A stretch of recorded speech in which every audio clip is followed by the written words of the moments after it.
मैं ऑफिस आ ही रही हूँ। मैंने अपने बेटे के लिए एक न्यू ट्यूशन टीचर बुलाए हैं। बस वो आते ही होंगे। आई थिंक आ गए। मैं बाद में मिलती हूँ ऑफिस में।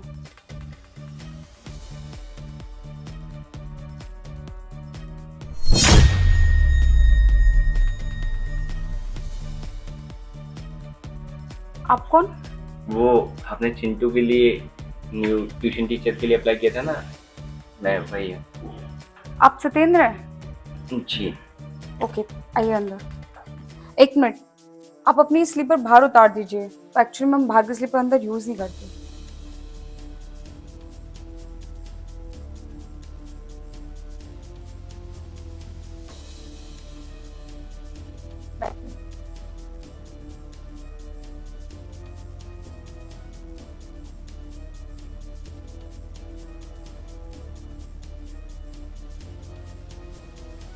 इफ़ यू डोंट माइंड, क्या मैं आपसे क्वेश्चन पूछ सकती हूँ?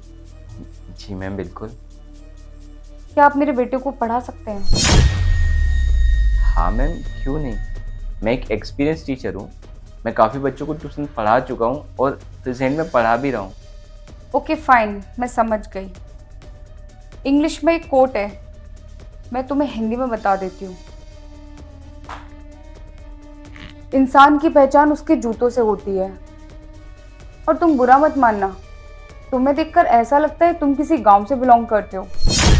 मैम, आप कहना क्या चाहते हैं, साफ साफ बोलिए ना। ओके, मैं तुम्हें साफ साफ बोल देती हूँ।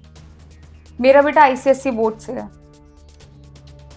और अगर वो तुमसे ट्यूशन पढ़ेगा तो वो बिल्कुल तुम्हारे जैसा हो जाएगा, जो कि मैं बिल्कुल भी नहीं चाहती हूँ। सीरियसली। आई थिंक तुम समझ गए होगे मैं तुम्हें क्या कहना चाहती हूँ। हाँ मैम, मैं तो बहुत अच्छे से समझ गया कि आप मुझे क्या कहना चाहती हैं, लेकिन मुझे आपके बेटे के लिए बहुत अफसोस हो रहा है। पता नहीं उसके फ्यूचर का क्या ही होगा। जिसे ऐसी माँ मिली हो, उसका तो भगवान ही मालिक है। मतलब क्या कहना चाहते हो तुम?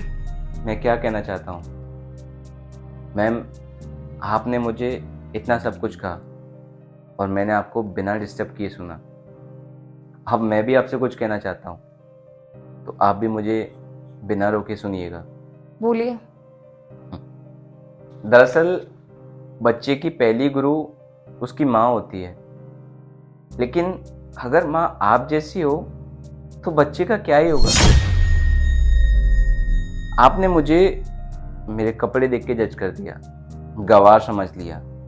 मैम, गवार वो नहीं होता जिसके कपड़े अच्छे ना हो, जो दिखने में अच्छा ना हो, बल्कि गवार वो होता है जो इंसान की इज्जत ना करे, जो इंसान को बिना सोचे समझे उसकी बेइज्जती कर दे। और रही बात मेरी मैम, तो 12th में मैंने स्टेट टॉप किया था और अभी हाल ही में मैंने यूपीएससी का मेंस भी क्लियर कर दिया है, जिसकी वजह से मुझे आकाश इंस्टीट्यूट ने हायर किया हुआ है। वो तो घर की कुछ मजबूरियां थी, जिस वजह से मैं ये ट्यूशन पढ़ा के घर की जिम्मेदारी संभाल रहा हूँ। और एक और बात मैडम, जितनी ज़रूरत मुझे इस ट्यूशन की है ना, उससे कई ज़्यादा ज़रूरत आपके बच्चे को मेरी है। बाकी मैं जो आपको समझाना चाह रहा था, आई थिंक वो समझ गई होंगी।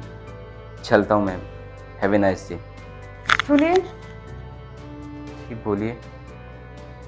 सॉरी, मुझे आपको पहचानने में गलती हो गई थी। आप बच्चों को लेसन पढ़ाते हैं ना? आज एक लेसन मैंने भी आपसे सीख लिया कि किसी भी इंसान को उसके कपड़े और जूतों से जज नहीं करना चाहिए। आप मेरे चिंटू के लिए बेस्ट टीचर हैं। प्लीज सर, आप उसे पढ़ाने से मना मत करना। ठीक है मैम, अच्छा हुआ आप ये बात जल्दी समझ गए। कभी कभी इंसान का वक्त निकल जाता है और फिर उसके पास पछतावे के सिवा कोई चारा नहीं बचता। आप चिंता मत कीजिए, मैं कल से चिंटू को ट्यूशन पढ़ाने टाइम पे आ जाऊँगा। Okay, thank you.